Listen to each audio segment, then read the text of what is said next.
క్షమించండి. మరి చిన్న చిన్నారులు మీ పేర్లు చెప్పి మరి పాట పాడవలసిందిగా మీకు సమయాన్ని అప్పగిస్తున్నాను. గోల చెయ్యొద్దు.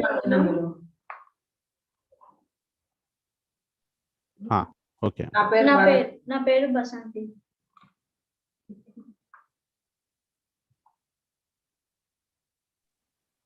చెప్పండి. ఓకే. మీరు పాడండి.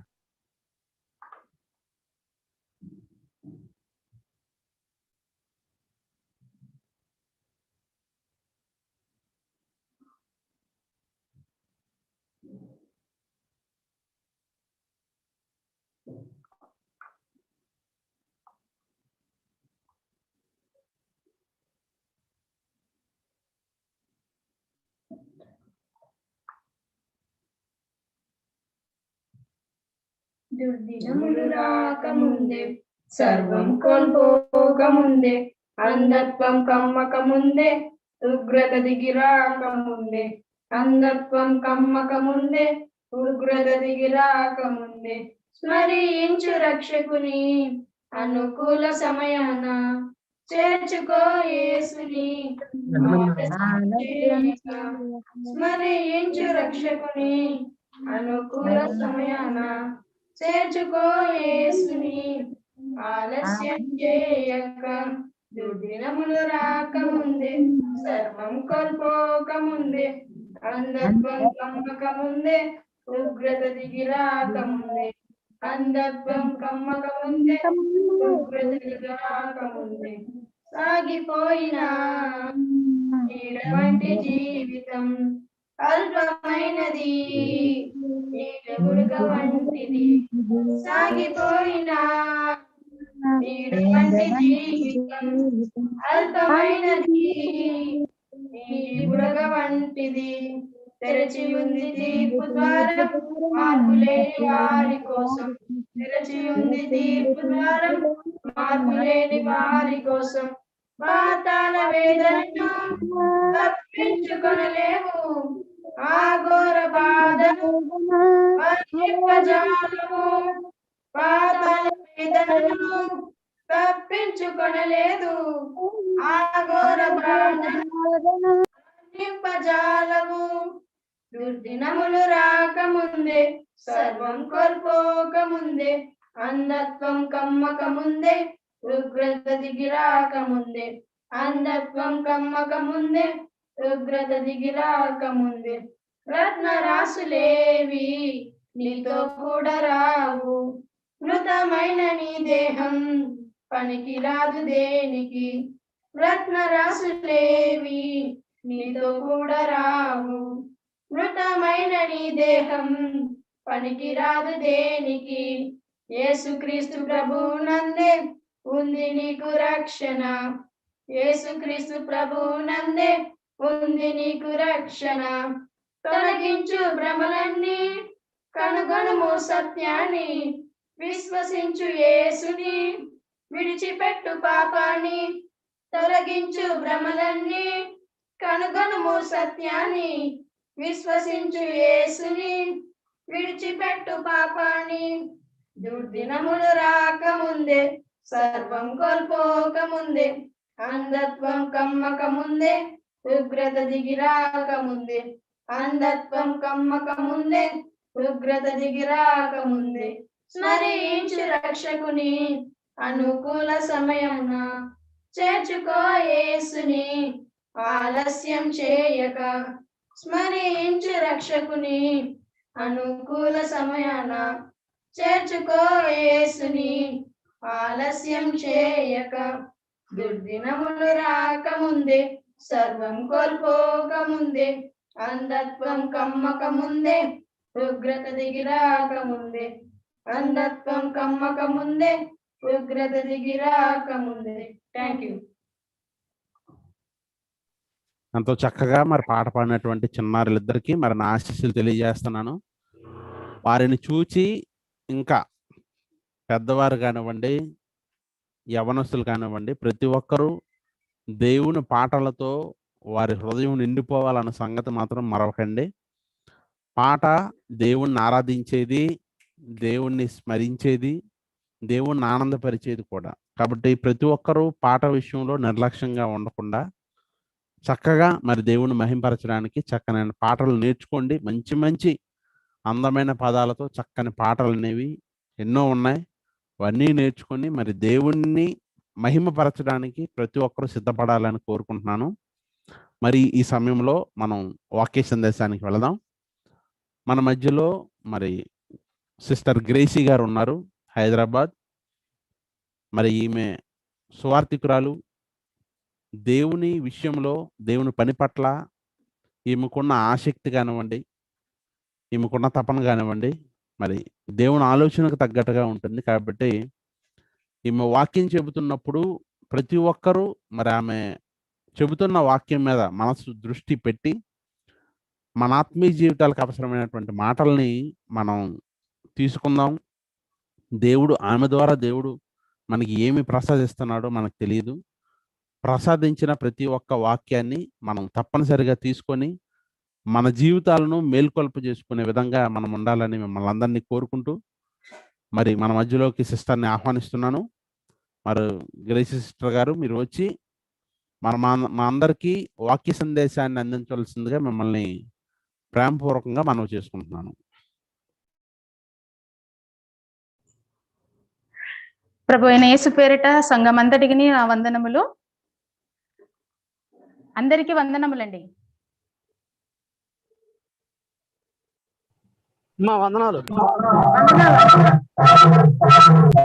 మీ మధ్యలో వాక్యాన్ని పంచుకోవడం నాకు చాలా సంతోషం. అందును బట్టి దేవునికి నేను స్తోత్రం చెల్లిస్తున్నాను.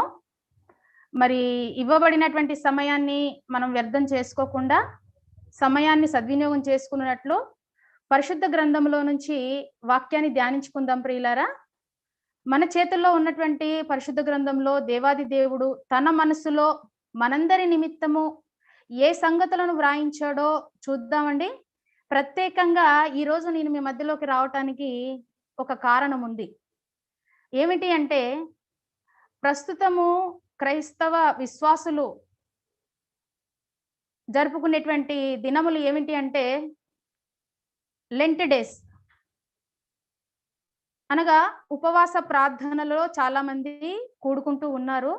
సో ఆ క్రమంలో విశ్వాసులంతా ప్రభువుతో సహవాసం చేస్తూ ఆత్మీయంగా అభివృద్ధి పొందటానికి ఇవి మనకు మంచి రోజులు అని భావించి మనమందరం కూడా ఆత్మీయ జీవితంలో అభివృద్ధి పొందటానికి ఈ సమయము, ఈ తరుణము. కాబట్టి ప్రియులారా, ఆత్మీయంగా మనము అభివృద్ధి చెందాలి. అభివృద్ధి అనగా ఫలించుట. ఎందులో ఫలించాలి అంటే ఆత్మీయ విషయంలో ఫలించాలి. మరి ఆత్మీయ విషయంలో ఫలించాలి అంటే విశ్వాసులుగా మనం ఏమి చేస్తే ఫలించగలము అన్న సందర్భాన్ని దేవాది దేవుడు తన మనసులో వ్రాయించినటువంటి ఒక సందర్భంలో నుంచి మనం ధ్యానించుకుందాం ప్రియులారా. యోహాను సువార్త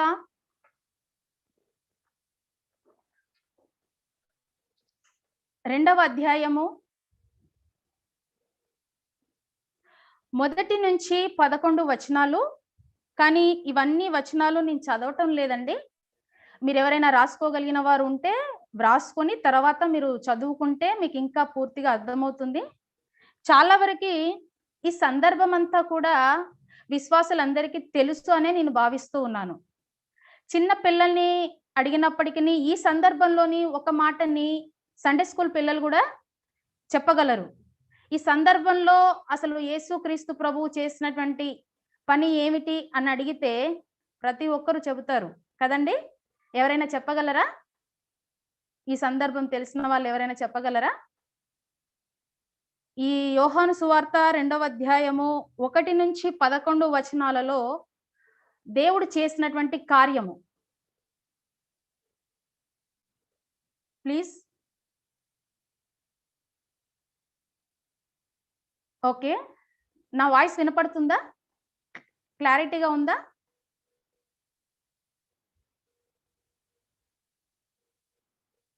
నాకు రిప్లై రావట్లేదు. వినపడుతుందా లేదా నాకు తెలియట్లేదు. క్లారిటీగా ఉందా?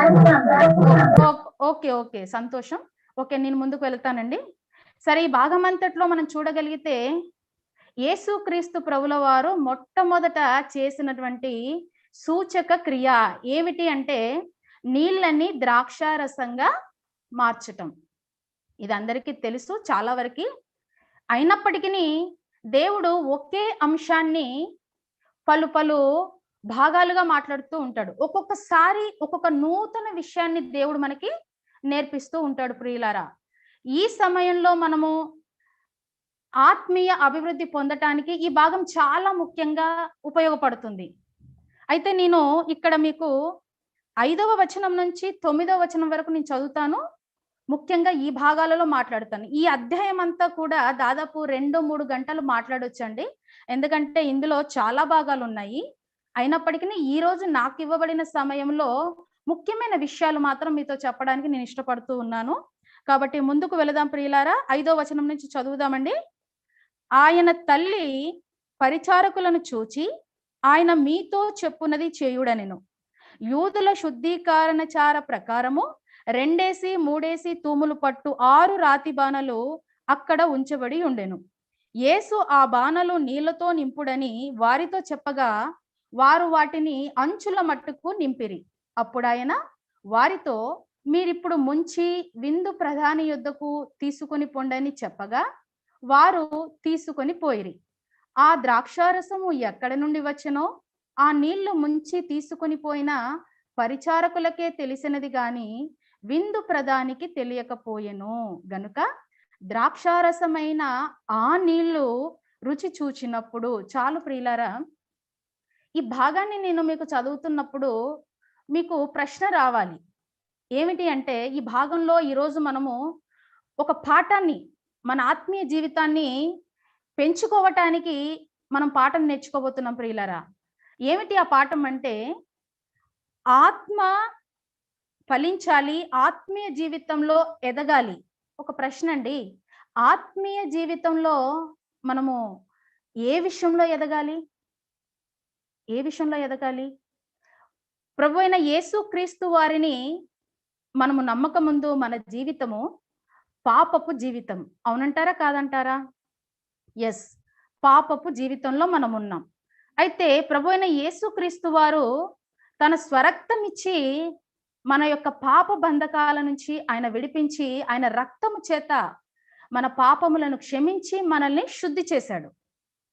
అయితే బాప్తిజం ద్వారా మనము క్రొత్తగా జన్మించినటువంటి మనము ఆత్మీయంగా నూతన జన్మ ద్వారా ఫలించాలి. ఎందులో ఫలించాలంటే మీకు ఒక విషయం మీకు అర్థం కావటానికి యెషయా గ్రంథము 1వ అధ్యాయము 17వ వచనాన్ని చూడగలిగితే అక్కడ ఒక విషయాన్ని వ్రాస్తూ ఉన్నారు. యెషయా గ్రంథము 1వ అధ్యాయము 17వ వచనము. కీడు చేయుట మానుడి, మేలు చేయ నేర్చుకొనుడి. అనగా చెడుని చేయడం మానేసేయాలి, మంచి చేయటం నేర్చుకోవాలి. ఎందుకంటే ప్రభు అయిన యేసుక్రీస్తు వారి నామమున మనము రక్షణ పొందక మునుపు మన జీవితాలన్నీ కూడా చెడుగానే ఉన్నాయండి. ఎప్పుడైతే ఆయన రక్తంలో మనం కడగబడినామో మన జీవితం అనేది నూతన పరిచాడు ఆయన. అప్పటి నుండి ఆ నూతన పరచబడినటువంటి జీవితాన్ని దినదినము అందులో మనం పెంచుకోవాలి. అంటే మేలు మంచి చేస్తూ ఎదగాలి, చెడు మానేస్తూ ఉండాలి, మంచి పెంచుకుంటూ ఎదగాలి. అలా మన వల్ల అవుతుందా అంటే మన వల్ల కాదు ప్రియులారా. అలా చెడును విడిచిపెట్టడం, మంచిని చేయడం అది మానవులకి అసాధ్యము. అయితే ఆ విషయంలో కార్యం జరగాలి అంటే ప్రతి ఒక్క మనిషి తనలో ఉన్నటువంటి చెడును విసర్జించాలి అంటే విడిచిపెట్టేలా చేయగలిగిన శక్తి కేవలము వాక్యానికి మాత్రమే ఉంది. ఆ వాక్యమే మనలో ఉన్నటువంటి చెడును తీసేస్తుంది. మనలో మంచిని పెంచే శక్తి వాక్యముకు మాత్రమే ఉన్నది అన్న సంగతి మనమందరం కూడా గుర్తుంచుకోవాలి ప్రియులారా. ఈ విషయాన్ని నేను చెప్పడానికి కారణం ఏమిటి అంటే ఇందాక చెప్పాను కదండి, ప్రస్తుతము లెంట్ డేస్ అంటే చాలా వరకు ఉపవాస ప్రార్థనలు చాలా సంఘాలు చాలా మంది విశ్వాసులు చేస్తూ ఉన్నారు. మంచిది, సంతోషం. అయితే ఉపవాస ప్రార్థన మనం దేవుణ్ణి అడుగుతాము, మనం ఉపవాసం ఉంటాము, ప్రభు చిత్తమైతే ఈ ఉపవాసము అనే సందర్భాన్ని మరొకసారి నేను వివరించడానికి నేను ప్రయత్నిస్తాను. అది ఇప్పుడు భాగంలో మాట్లాడట్లేదు. కానీ అయితే నేను చెప్పబోయే విషయం ఏంటంటే, ఈ ఉపవాస ప్రార్థనలో జరుపుతున్నటువంటి ప్రతి ఒక్కరు కూడా దేవుడు కోరుకున్నటువంటి జీవితాన్ని కలిగి ఆయనకు నచ్చిన బ్రతుకును బ్రతుకుతూ ప్రార్థన చేయటం వలన, ఉపవాసం ఉండటం వలన మన జీవితాలకు ప్రయోజనం. ఆ ప్రయోజనం కలిగించు నిమిత్తమే ఈరోజు మీ మధ్యలోకి నేను ఈ వర్తమానం ద్వారా వచ్చాను ప్రియులారా. అందుకనే యోహాను సువార్తలో చదివినటువంటి భాగానికి మరలా మనం వెళ్ళగలిగితే అక్కడ వ్రాయబడిన మాట మరలా నేను చదవను, కానీ 5వ వచనం నుంచి 9వ వచనాల వరకు మనం పరిశీలిస్తే అక్కడ 6 రాతి బాణలు ఉంచబడ్డాయి. ఏమండి? 6 రాతి బాణలు ఉంచబడ్డాయి. ఆ రాతి బాణల్లో ప్రభువైన యేసుక్రీస్తు వారు అన్నారు, నీళ్లతో నింపండి అన్నారు. ఈ సందర్భం అంటే చాలా వరకు తెలుసు. వివాహానికి అక్కడ కానాను వివాహము జరుగుతున్నటువంటి సందర్భంలో ఈ యొక్క విషయం రాయబడింది. అయితే దీనికి ఈ ఉపవాస ప్రార్థనలకి సంబంధం ఏమిటి అని మీరు ఇప్పుడు ఆలోచిస్తున్నారేమో, కానీ వాక్యం పూర్తిగా విన్నాక మీకు స్పష్టత వస్తుంది ప్రియులారా. ఎందుకంటే అభివృద్ధి అనేది చెడును తగ్గించుకుంటూ మంచిని పెంచుకోవడమే మనము ఆత్మీయంగా ఎదుగుతూ ఉన్నాము అన్నదానికి సాదృశ్యం. అది జరగాలి అంటే నా జీవితంలో వాక్యము చాలా ముఖ్యము అన్న సంగతి ఇందాక చెప్పాను. అయితే ఈ సందర్భంలో 6 రాతి బాణలు, ఒక ప్రశ్న అండి, 6 బాణలు ఎందుకు పెట్టాడు? దేవాది దేవుడు తన గ్రంథములో ఏదైనా వ్రాయించాడు అంటే, ఏ సందర్భం రాయించినా దానిని మనము చదివి లేదా విని ఆలోచించి గ్రహించి దాని నుంచి మన జీవితాలకు సరిపడేటువంటి ఒక పాఠాన్ని నేర్చుకోవటానికే ఆయన వ్రాయించాడు. సో ఆ పాఠం నేర్చుకునే ప్రయత్నం ఇప్పుడు మనం చేస్తున్నాం. అందులో భాగంగా 6 బాణలు ఉంచాడు. 7 అనే సంఖ్య సంపూర్ణత కదండి. మరి 7 బాణలు పెట్టకుండా 6 రాతి బాణలే ఎందుకు అని పెట్టించుంటాడు అనుకుంటున్నారు? దీని నుంచే మనం నేర్చుకోబోతున్నాం. 6 అనే సంఖ్య చాలా వరకు కొంతమందికి తెలుసు. ఇది సృష్టి సంఖ్య అంటారు. అందులో కొంతవరకు సత్యమే, కానీ ఇంకా సత్యం ఏమిటంటే సృష్టి సంఖ్య. అయితే సృష్టిని గురించి ఈ బాణకు ఏమైనా సంబంధం ఉందా అంటే, దేవుని యొక్క వాక్యము సృష్టిలో సూర్య చంద్ర నక్షత్రాలకు కానీ, పక్షాదులకు కానీ, జంతువులకు కానీ దేవుని వాక్యము అవసరము లేదు ప్రియులారా. ఎందుకంటే క్రీస్తు వారు చనిపోయింది మానవుల నిమిత్తము. దేవుని వాక్యము మనుషులకి అవసరము. సృష్టి అంతా కూడా దేవుడికి లోబడుతుంది. దేవుడు ఆయన సృష్టించినప్పుడు వాటికి ఏ పని అయితే అప్పగించాడో అది సంపూర్ణంగా సృష్టి అంతా నెరవేరుస్తుంది. కానీ మానవులుగా మనమే కొన్ని విషయాలలో తప్పటడుగులు వేస్తూ ఉన్నాము. సో వాక్యము మనిషిని సరిచేసేది, వాక్యము మనిషిని బాగు చేసేది. కాబట్టి వాక్యము మనిషికి అవసరము కనుక 6 అనే సంఖ్య మానవుని సంఖ్య. ఒక్కసారి మనం ఆదికాండానికి వెళ్ళి చూద్దాం ప్రియులారా. ఆదికాండము 1వ అధ్యాయము 23వ వచనాన్ని చూడగలిగితే అక్కడ పైనుంచి వ్రాయబడినటువంటి మాట 20 నుంచి 25 వరకు, అస్తమయమును ఉదయమును కలుగగా 5వ దినమాయను.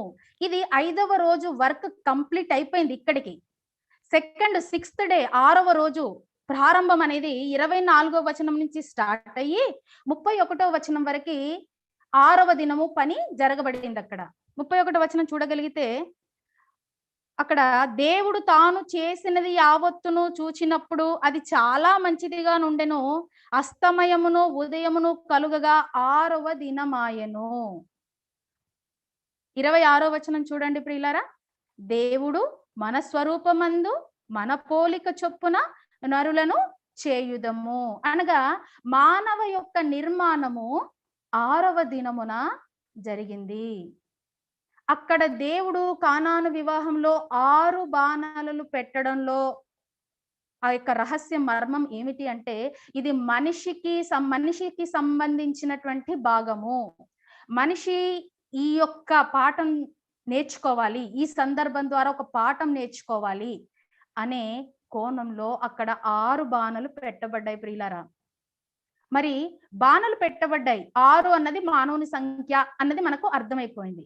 ఇక ఆ బాణలను దేనితో నింపమన్నాడు? నీళ్లతో నింపమన్నాడు. నీళ్లతో నింపడానికి ఏమైనా సంబంధం ఉందా అంటారా అంటే ఖచ్చితంగా సంబంధం ఉంది. దేవుడు ఇక్కడ ఈ సందర్భాన్ని చూస్తే బాణ కనబడుతుంది, నీళ్లు కనబడుతున్నాయి, ద్రాక్షారసము కనబడుతుంది. కానీ దీని లోపల సారాంశం, దీని వెనకాల దాగి ఉన్నటువంటి రహస్యం ఏమిటి అంటే నీరు అని వ్రాసాడు. అంటే మొదటి యోహాను పత్రిక 6వ అధ్యాయము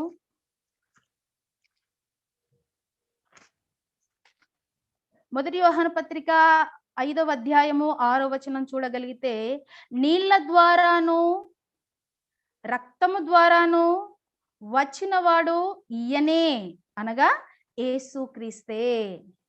ఏమండి, మీకు అర్థం కావాలి 6 బాణలు ఎందుకు అనంటే మానవునికి సాదృశ్యము అని మనం గుర్తించటానికి 6 బాణలు పెట్టబడ్డాయి. బాణలను నీళ్లతో నింపుడి అంటే నీరు ఇప్పుడు దేనికి సాదృశ్యం ప్రియులారా?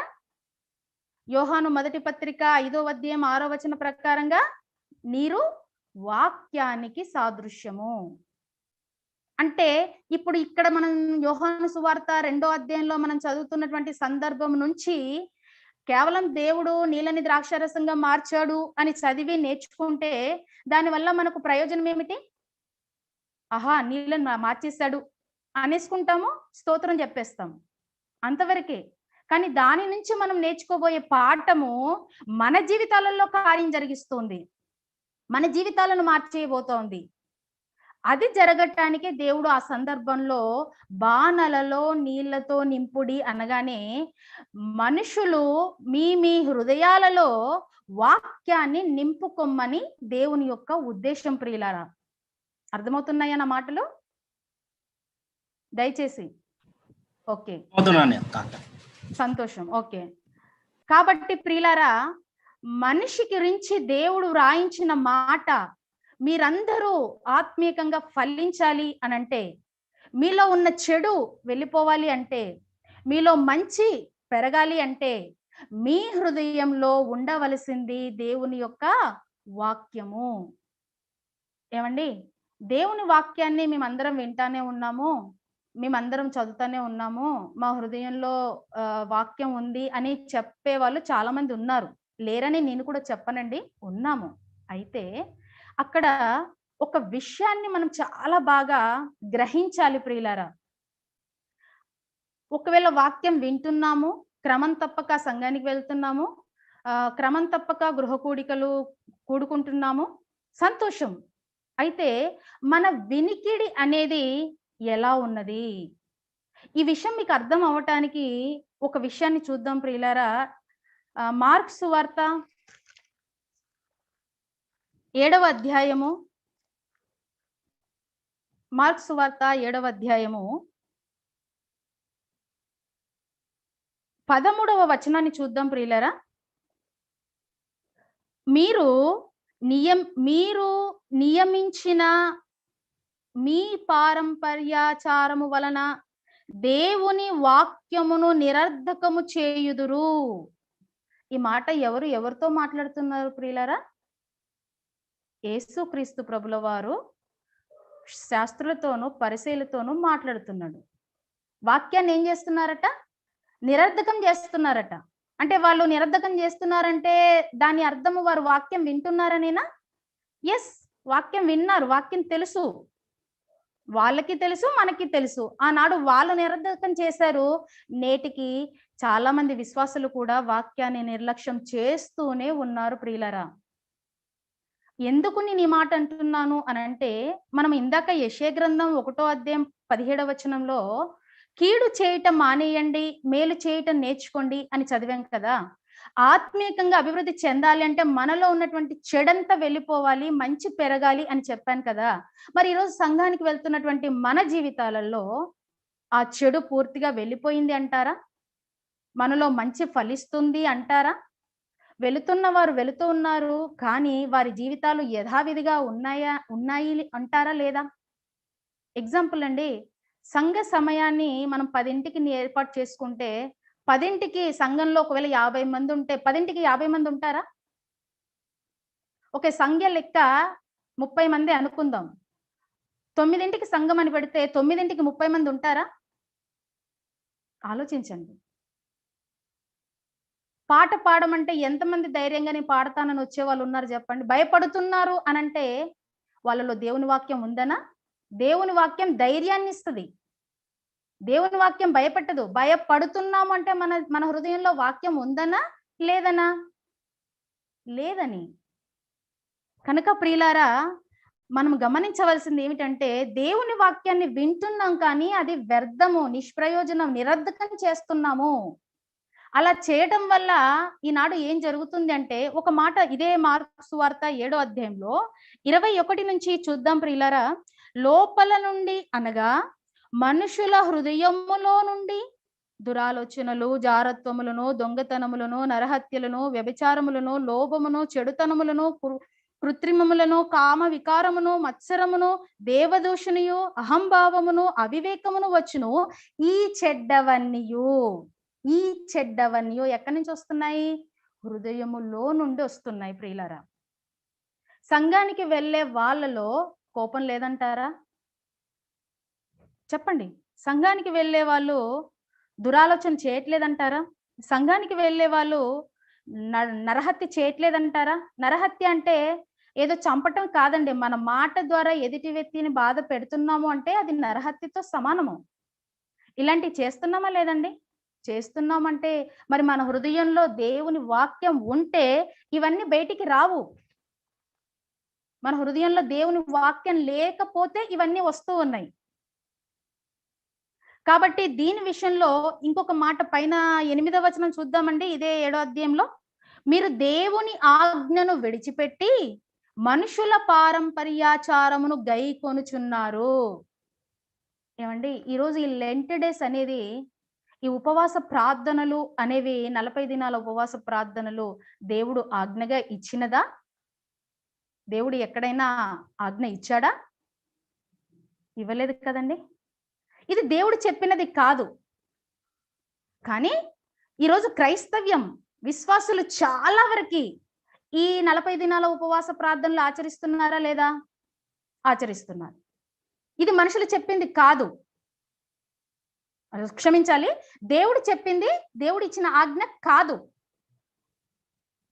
అయితే పితరులు పెద్దలు కొందరు ఏర్పాటు చేసినటువంటి, మనుషులు ఏర్పాటు చేసినటువంటి కార్యం ఇది. అయితే ఇందులో ఒక కోణంలో మంచిదే, కానీ అది పూర్తిగా తెలుసుకొని చేస్తే దేవునికి స్తోత్రం. అయితే మనుషులు పెట్టిన పద్ధతులు ఈరోజు చాలా మంది బాగా పాటిస్తున్నారు. అయితే దేవుడు చెప్పిన ఆజ్ఞలను ఎంతమంది పాటిస్తున్నారు? సువార్త ప్రకటించమంటున్నాడు, ధైర్యంగా ముందుకు వెళ్ళమంటున్నాడు. ఏమండి, చెప్పాడా లేదా? మన జీవితాలలో ఉన్నటువంటి పాపాన్ని విడిచిపెట్టేయమంటున్నాడు. మారు మనసు పొందండి అంటున్నాడు. మీరు ఇతరులకు మాదిరిగా ఉండండి అంటున్నాడు. ఏమండి, కాదండి? ఎంతమంది దేవుడు చెప్పిన మాటలను ఖచ్చితంగా పాటించేవారు ఉన్నారు చెప్పండి? లేరు అని అంటే గనక, ఒకవేళ నేను లేను అంటే గనక, ఈరోజు నా హృదయంలో దేవుని వాక్యం లేదు. నేనేం చేస్తున్నానంటే మనుషుల పద్ధతులనే ఎక్కువగా పాటిస్తూ ఉన్నాను. ఎగ్జాంపుల్ 2 విషయాలండి. క్రిస్టమస్ అది బైబిల్లో చేయలేదు. ఏమండి, అది బైబిల్లో చేయలేదు. క్యారల్స్ బైబిల్లో లేదు. కానీ ఇవన్నీ ఖచ్చితంగా ఏ చిన్న సంఘం కానివ్వండి, పెద్ద సంఘం కానివ్వండి, ఇవన్నీ చేస్తారా? ఇయర్లీ వన్స్ కంపల్సరీ చేస్తారండి. అవి మనుషులు పెట్టి చూడండి ఎంత బాగా పాటిస్తున్నారో. మనుషులు పెట్టినవి బాగా గుర్తుంచుకున్నారు, కానీ దేవుడు చెప్పినవి గుర్తు పెట్టుకోలేదు. అంటే మనుషులవి హృదయంలో బాగా నింపుకుంటున్నారు, దేవుడు చెప్పినవి పక్కన నెట్టేస్తున్నారు. అందుకే ఈరోజు ఈ యొక్క యోహాను సువార్త 2వ అధ్యాయంలో దేవుడు ఈ సందర్భం ద్వారా మీ హృదయములో వాక్యాన్ని నింపుకోవాలి. నింపుకుంటున్నారు, కానీ ఎలా నింపుకుంటున్నారో తెలుసా? వాళ్ళు ఆ యొక్క బాణలు, మానవుని యొక్క బాణ, 6 అనగా మానవుని సంఖ్య, బాణ అనగా మానవుని యొక్క జీవితము లేక మనిషి యొక్క హృదయము. ఏమండి? ఆ హృదయంలో వాక్యాన్ని ఎంతగా నింపుకుంటున్నాము అంటే ఇక్కడ వీళ్ళు ఎంతగా నింపారు చూద్దామండి ఒకసారి 7వ వచనం. యేసు ఆ బాణలు నీళ్లతో నింపుడని వారితో చెప్పగా వారు వాటిని అంచుల మట్టుకు నింపిరి. అంచుల మట్టుకు మీన్స్ ఒక గ్లాస్ ఉందండి, ఎగ్జాంపుల్ గ్లాస్. ఇక్కడ వీళ్ళు ఎంతవరకు, అంచు అంటే గ్లాస్ అంచు చివర పైన ఇక్కడి వరకు నింపారు. ఇక్కడ గ్లాస్ ఫుల్ గా ఉంది అంటే ఇంకేమైనా దాంట్లో వేయటానికి అవకాశం ఉందా? చెప్పండి, ఉందా? ఫుల్ గా గ్లాస్ లో ఉంది, వాటర్ ఉంది మీన్స్, లేదా హృదయంలో ఫుల్ గా వాక్యం ఉంది, ఇంకా ఏదైనా చేర్చడానికి ప్లేస్ ఉంటుందా? అంటే ఇంకా వాక్యం కాకుండా ఇంకా వేరేది చేర్చబడకుండా వాక్యాన్ని నింపుకోవాలి. అయితే మనం ఏం చేస్తా ఉన్నామంటే ఇక్కడైతే వీళ్ళు అంచుల మట్టుకు నింపారు, ఫుల్ గా నింపేశారు, ఇక మరలా వేరేది చేర్చే అవకాశం లేకుండా ఫుల్ఫిల్ చేసేశారు నీటితో మీన్స్ వాక్యంతో. అయితే మనం ఎలా వింటామంటే కాస్త వింటాం. ఇంత వాక్యం వింటే ఇదంతా ఖాళీ, ఈ కాస్తే దేవుడికి స్థలము, మిగతాదంతా లోకానికి స్థలము. ఇప్పుడు మన హృదయంలో ఎక్కువగా ఏముందంటారు? వాక్యం ఉందా, లోక సంబంధమైనటువంటి విషయాలు ఉన్నాయంటారా? లోక సంబంధమైన విషయాలు ఎక్కువగా లోపల ఉండటం వల్ల, దేవుని వాక్యం మనలో తక్కువగా ఉండటం వల్ల ఈ రోజు దేవుని ఎదుట మనమంతా కూడా పాపం చేస్తూ ఉన్నాం ప్రియులారా. మనకు తెలియకుండానే తప్పులు చేస్తున్నాం. పాపం అంటే ఇంకేదో అనుకోకండి, దేవుని యొక్క ఆజ్ఞలను మనము సక్రమంగా నెరవేర్చట్లేదు. దేవుడు ఏ విషయాన్ని చెప్పాడు అన్నది కూడా మనం గ్రహించట్లేదు. దేవుడు ఏ విధంగా మన బ్రతుకు కొనసాగించమంటున్నాడు అన్న ఆలోచన కూడా ఈరోజు చాలా మందికి లేదు. సంఘానికి వెళ్ళటం, పాటలు పాడటం, వాక్యం చదవటం, ప్రార్థనలు చేయటం, కానుకలు ఇవ్వటం, బల్ల తీసుకోవటం, ఈ 6 చేస్తే ఇక మేము క్రైస్తవంలో కరెక్ట్ గా ఉన్నాము అన్న ఫీలింగ్ చాలా మందికి ఉంది. కానీ ఇవన్నీ మన లెక్కలోనే ఉన్నాయి, మన లెక్కలోనే ఇవన్నీ ఉన్నామనుకుంటున్నాం. కానీ దేవుని లెక్కలో ఇవన్నీ లేవండి. దేవుడి లెక్కలో ఉండేది ఏదో తెలుసా? ఒకసారి ప్రకటన గ్రంథము 22వ అధ్యాయము 7వ వచనం చూద్దాం. దీనికంటే ముందు మొదటి వచనాన్ని కూడా చూద్దామండి. ప్రకటన గ్రంథం 1వ అధ్యాయం 3వ వచనం.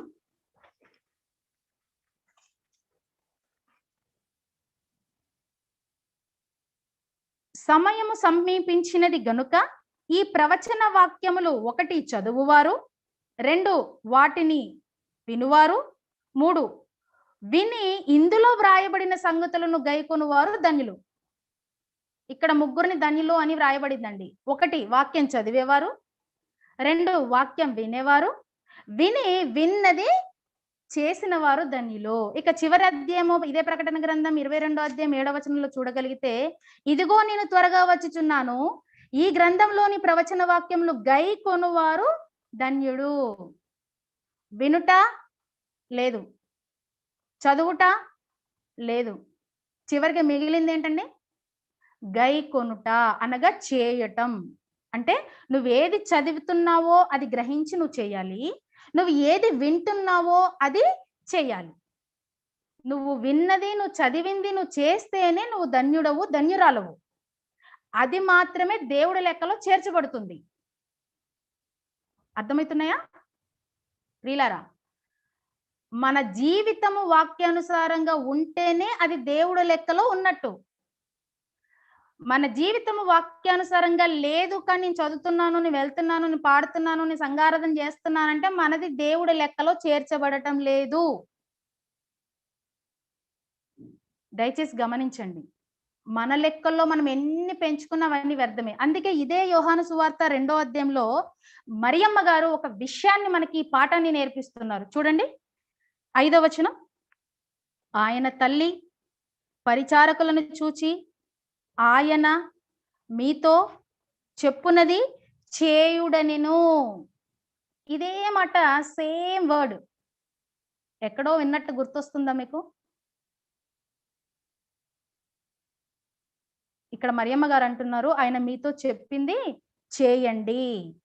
ఆయన ఏదో చెప్తున్నాడు, ఆయన ఏదో చెప్పాడంటే ఆయన చెప్పింది చేయటం మన జీవితాలకు మేలు అని మరియమ్మ గారు గుర్తించారు గనక పరిచారకులకు చెబుతుంది, ఆయన మీతో ఏదైతే చెప్తున్నాడో అది మీరు చేయండి. ఏమండి అంటే చెప్పేటప్పుడు మనం వినేది దేనికోసము? చెయ్యడానికా లేదా విని విడిచిపెట్టడానికా?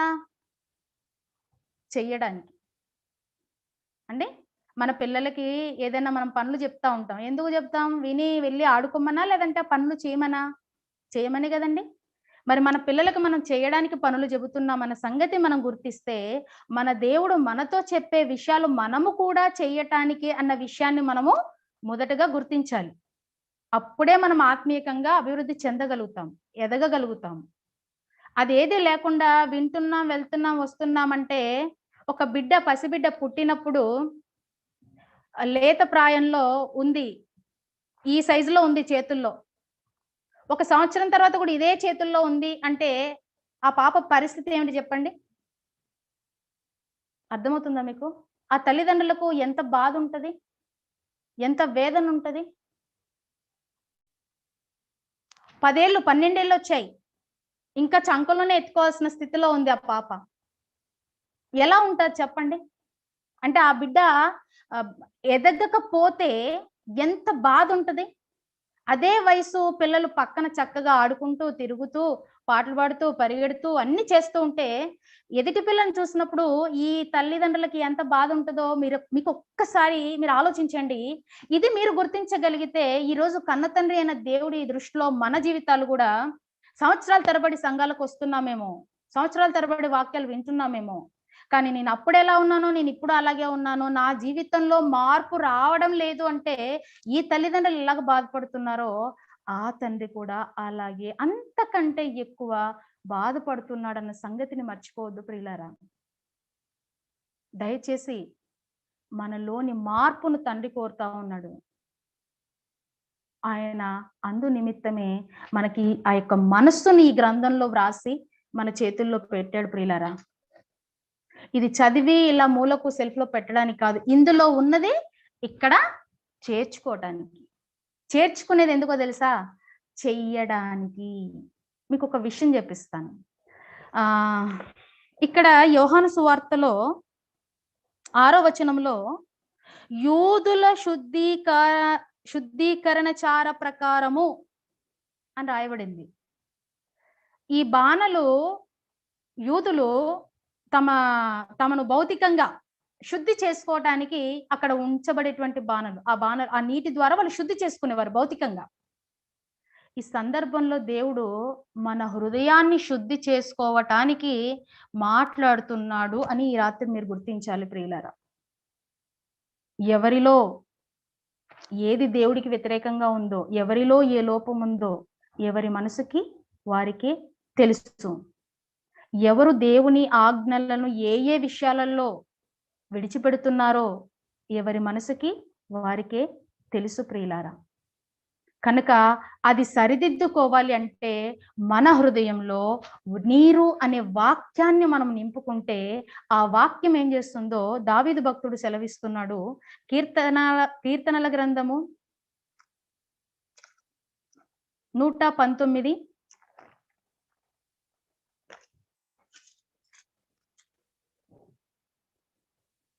9వ వచనము 11వ వచనం చూద్దామండి.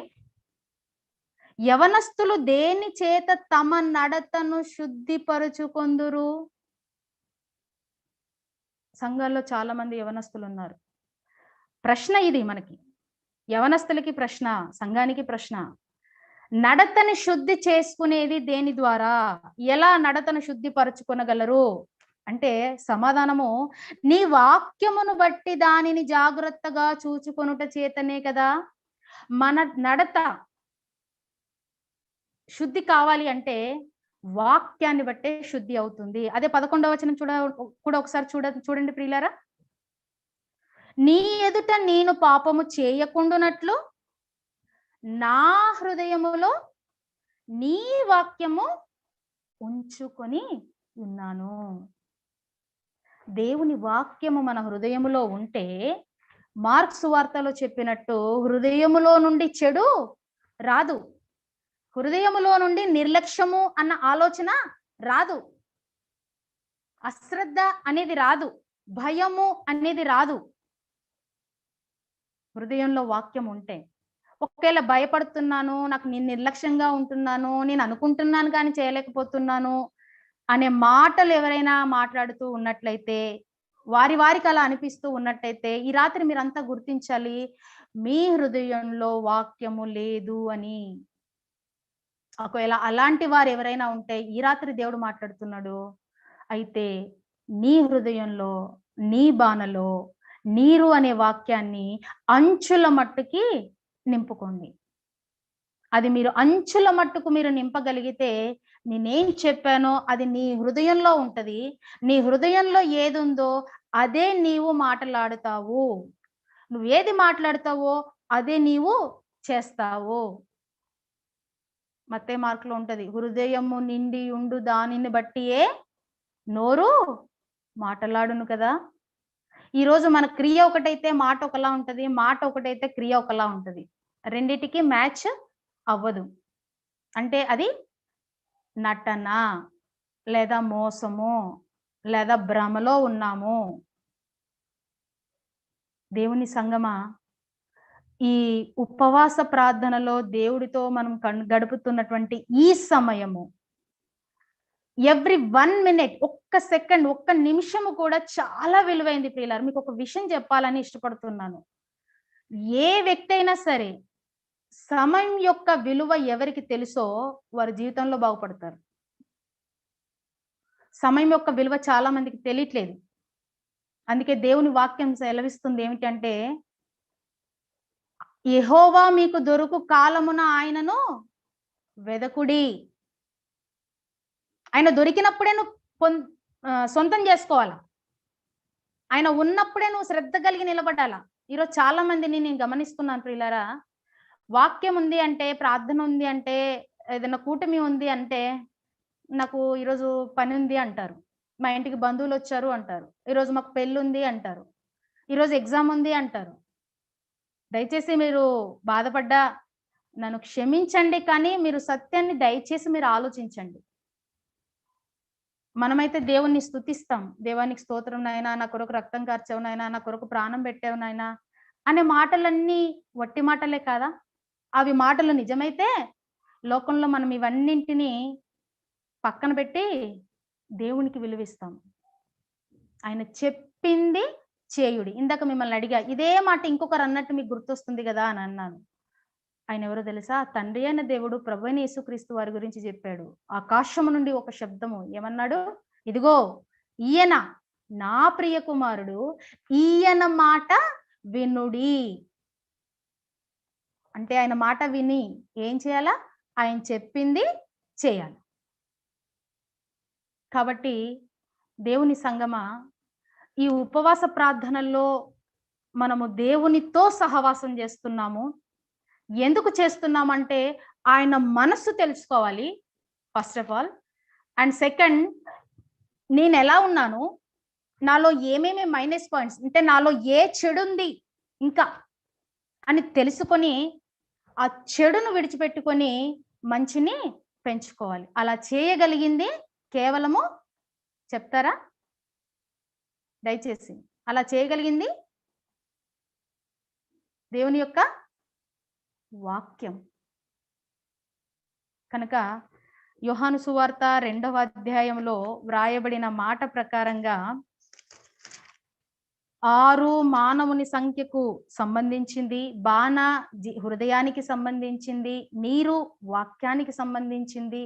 కాబట్టి ఆ యొక్క కానాను వివాహములో ప్రభువైన యేసుక్రీస్తు వారు నీళ్ళని ద్రాక్షారసంగా మార్చాడు. అది సూచక క్రియ మొట్టమొదటిది. కానీ ఆ సందర్భం ద్వారా ఈ రాత్రి దేవుడు నీతో నాతో మాట్లాడుతున్నాడు. అందులో మీ జీవితాలకు ఒక పాఠాన్ని పెట్టాను, అది మీరు గుర్తించి నేర్చుకోండి. అదేమిటి అంటే, మీరు మీ హృదయములో దేవుని వాక్యాన్ని నింపుకోండి. అది అంచుల మట్టికి నింపుకోండి. ఆ వాక్యం మీ హృదయంలో ఉంది అంటే ఆ వాక్యము మిమ్మల్ని శుద్ధీకరణ చేస్తుంది. ఆ వాక్యము మిమ్మల్ని నా ఇష్టానుసారంగా మిమ్మల్ని నడిపిస్తుంది. ఈరోజు నా ఇష్టం మీకు తెలుసు, కానీ మీరు నడవలేకపోతున్నారు. కారణం నీ హృదయంలో వాక్యము లేదు. ఆనాటి భక్తులు అందరూ అలా చేశారంటే వాళ్ళ హృదయంలో దేవుని వాక్యం ఉంది. ఈ రాత్రి మన హృదయంలో కూడా వాక్యాన్ని నింపుకుందాము. ఆ వాక్యము ద్వారా మన హృదయాన్ని శుద్ధి చేసుకుందాము. మన హృదయంలో ఉన్నటువంటి చెడున కడిగి వేసుకొని నూతన పరచబడి దినము ఒక్క విషయం ప్రియులారా, ఈరోజు వింటాం. ఇది ఎన్ని రోజులు గుర్తుంటది? మహా అంటే 2-3 రోజులు గుర్తుంటది. కొంతమందికి అయితే మళ్ళీ నెక్స్ట్ డే కూడా గుర్తుండదు అనుకోండి. ఎందుకంటే వినేటప్పుడు మనస్సుతో వినరు. 2 రకాల చెవులున్నాయి. బహిర్గతమైన చెవులున్నాయి, లోపల అంతరంగమైనటువంటి చెవులు ఉన్నాయి. మనస్సుతో కూడా వినరు. అందుకే నీ పూర్ణ మనస్సుతో, నీ పూర్ణ ఆత్మతో నీ దేవుడైన యెహోవాను ప్రేమించు అంటే నువ్వు ప్రేమిస్తే ఆయన మాటలు శ్రద్ధగా వింటావు, నువ్వు గైకుంటావు. కాబట్టి ప్రియులారా, మనం శ్రద్ధగా వింటే, మనసు పెట్టి వింటే ఖచ్చితంగా అది మన హృదయంలో ఉంటుంది ప్రియులారా. ఈ రోజున జ్ఞాపకం లేదంటే వినేటప్పుడు మనం మనసు పెట్టి వినలేదు అన్న విషయాన్ని తెలుసుకొని ఇక రేపటి నుంచి వినేటప్పుడు మనసు పెట్టి వినటానికి ప్రయత్నించండి. ఆ విధంగా వాక్యాన్ని మీ హృదయంలోకి చేర్చుకోండి. అది అంచుల మట్టుకు నిండాలి అంటే ప్రతి దినము ఎక్కువగా కనీసము ఒక అరగంటైనా దేవునితో సహవాసం చేస్తే మన జీవితాలకు ధన్యమండి. ఈరోజు వింటాం, 2 రోజులు వింటాం, మర్చిపోతాం. మరలా వారానికల్లా ఇది మర్చిపోతాము, మరలా కొత్తది వింటాం. మరలా వారానికి మళ్ళీ ఇది మర్చిపోతాం, మరలా కొత్తది వింటాం. అలా జరగొద్దు అంటే రోజు దినము వాక్యంతోనే ఉండాలి. ఎందుకంటే వినేదే వింటూ, చదివేదే చదువుతూ, విన్నది మాట్లాడుతూ, మాట్లాడింది వింటూ, వింటుంది చదువుతూ ఉంటే మన నోరు, మన కన్ను, మన చెవి, మన మనసు అన్నీ ఒకే దాని మీద కేంద్రీకరించినప్పుడు అది చచ్చినా మనలో నుంచి పోదు ప్రియులారా. అది మన హృదయంలో ముద్ర పడిపోతుంది. అది మర్చిపోలేం మనం. అలా జరగాలి అంటే ప్రతి దినము మనము దేవునితో సహవాసం చెయ్యాలి. ఏమండి, ప్రతిరోజు మనం అన్నం తినట్లేదండి? ఎంతమంది వారానికి ఒకసారి అన్నాలు చెప్పండి. లేదంటే నేను రోజు ఒకే టైం తింటాను, ఎందుకంటే రోజు ఒకే టైం కదా మనం వాక్యం వినేది, ఒకే టైం ఆహారం తింటాను అన్న వాళ్ళు చెప్పండి. అబ్బే, అలా చేస్తే మన శరీరం అంతే కదా. శరీరానికి కావాల్సిన ఆహారం ఎన్ని పూటలు పెడితే ఆ శరీరం ఎంత స్ట్రాంగ్ గా, ఎంత బలంగా, ఎంత యాక్టివ్ గా పనిచేస్తుందో ఆత్మకు కావాల్సిన ఆహారాన్ని కూడా అలాగే పెడితే ఆత్మ కూడా అంతే యాక్టివ్ గా పనిచేస్తుంది, అంత బలంగా పనిచేస్తుంది, అంతే శక్తినిస్తుంది, ధైర్యాన్ని ఇస్తుంది. కాబట్టి దేవుని ప్రియ సంగమా, నా మాటలు మరి మీకు ఎంతవరకు అర్థమయ్యాయో కాలేదో నాకు తెలియదు, కానీ దయచేసి ఈ ఒక్క వాక్యంలోని సత్యాన్ని మీరు గుర్తించాలని ఆశపడుతున్నాను. ఏమైనా తప్పులు పొరపాట్లు ఉంటే దయతో నన్ను క్షమించండి, కానీ అర్థం చేసుకోవాలని ఆశిస్తున్నాను. మరి ఇట్టి సమయాన్ని ఇచ్చినటువంటి తేజేష్ బ్రదర్కి నేను వందనాలు చెల్లిస్తూ ఉన్నాను. ప్రియులారా, మీ అందరితో కలిసి మొదటిసారిగా మిమ్మల్ని ఏ విధంగా మీతో మాట్లాడడం నాకు చాలా సంతోషకరం. మిమ్మల్ని అందరినీ దేవుడు దీవించాలని మనస్ఫూర్తిగా కోరుకుంటున్నాను. మరలా ప్రభు చిత్తమైతే మీరందరూ ఇష్టపడితే మరొకసారి వచ్చి ఉపవాసం గురించి మాట్లాడాలని ఆశ కలిగి ఉన్నాను. మరి చెప్పబడిన మాటల ప్రకారంగా మన జీవితాలను మనము మన హృదయంలో దేవుని వాక్యాన్ని నింపుకుందాము.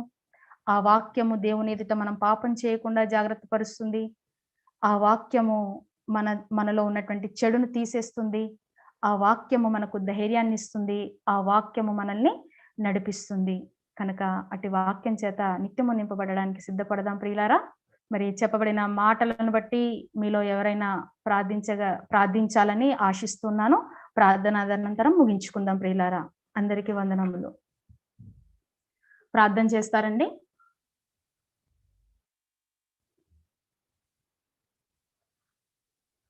వాయిస్ వినపడుతుందమ్మా? ఓకే ఓకే, గుడ్ అక్క, అనిపించింది ఇప్పటి వరకు చెప్పిన వాక్యాన్ని బట్టి అక్క మీకు తెలియజేస్తున్నాను. చిన్న ప్రార్థన చేసుకుందాము. అందరూ తల ఉంచినట్లయితే ప్రార్థన చేసుకుందాం. మహాపరిశుద్ధుడా, ప్రేమగల మా తండ్రి, కృపగల నాయన, సర్వోన్నతుడా, మీ ఉన్నతమైన బంగారు పాదాలకు వందనం తెలియజేస్తున్నాం నాయన తండ్రి ప్రభా. ఈ జీవితానికి అవసరమైన మాటలు తండ్రి ప్రభా, మా జీవితాలకు ఏవైతే మాటలు మాకు అవసరమో, అనుదిన జీవితంలో మేము ఏవైతే పాటించవలసి ఉన్నాయో తండ్రి ప్రభా, వాటిని క్షుణ్ణంగా మాకు తెలియజేశారు తండ్రి ప్రభా. అందుని బట్టి మీకు స్తోత్రం తెలియజేస్తున్నాం నాయన. గొప్పగా వాడుకున్నారు నాయన అక్కని, అందుని బట్టి మీకు స్తోత్రం తెలియజేస్తున్నాము. మానవ జీవితానికి ఒక క్రైస్తవుడు ఏ విధంగా ఈ లోకంలో బ్రతకాలి, లోకాశలు ఎంత మేరకు ఉండాలి తండ్రి ప్రభా, నీ ఆశలు నీ ప్రేమను మేము ఎంతవరకు పొందుకోవాలి, మా ప్రేమను ఎంతవరకు మీకు ఇవ్వాలనే గొప్ప వ్యత్యాసాన్ని మేము నేర్చుకున్నాం నాయన. వాటి నుండి మేము తొలగిపోకుండా ఈ క్షణం నుంచి తండ్రి ప్రభా, ఎటువంటి ముహూర్తాలు లేకుండా ఈ క్షణం నుంచి మా అనుదిన జీవితాల్లో మేము పాటించలాగునా మీ సహాయతను దయచేయండి తండ్రి ప్రభా. ఈ లోకంలో మేము సాతాను జయించాలన్నా సరే తండ్రి ప్రభా, నీ ఉన్నతమైన కృపే మాకు అంటు నాయన. విన్న వాక్యాన్ని మేము నిష్ప్రయోజనంగా విడిచిపెట్టకుండా తండ్రి ప్రభా, ప్రయోజనకరమైన జీవితాలను తండ్రి ప్రభా, ఆశీర్వాదకరంగా మేము మలుచుకునేలాగా మీ సహాయతను దయచేయమని, అక్క కుటుంబాన్ని దీవించి ఆశీర్వదించమని, మరింతగా నీలో గొప్పగా వాడుకోవడమని కోరుకుంటూ, ఇక్కడ కూడుకున్న ప్రతి ఒక్క బిడ్డను తండ్రి ప్రభా దీవించి ఆశీర్వదించమని, వారి కుటుంబాలను కూడా దీవించి ఆశీర్వదించి, మేమందరము మా జీవితాంతము నీ నామాన్ని మహిమపరిచే విధంగా మేమందరము ఉండులాగున మీ సహాయ కృపను దయచేయమని ప్రార్థిస్తూ, ఈ ప్రార్థన మా రక్షకుడు మీ ప్రియ కుమారుడైన యేసుక్రీస్తు వారి సర్వోన్నత నామములో ప్రార్థన అడిగి పెడుతున్నాం తండ్రి. ఆమేన్.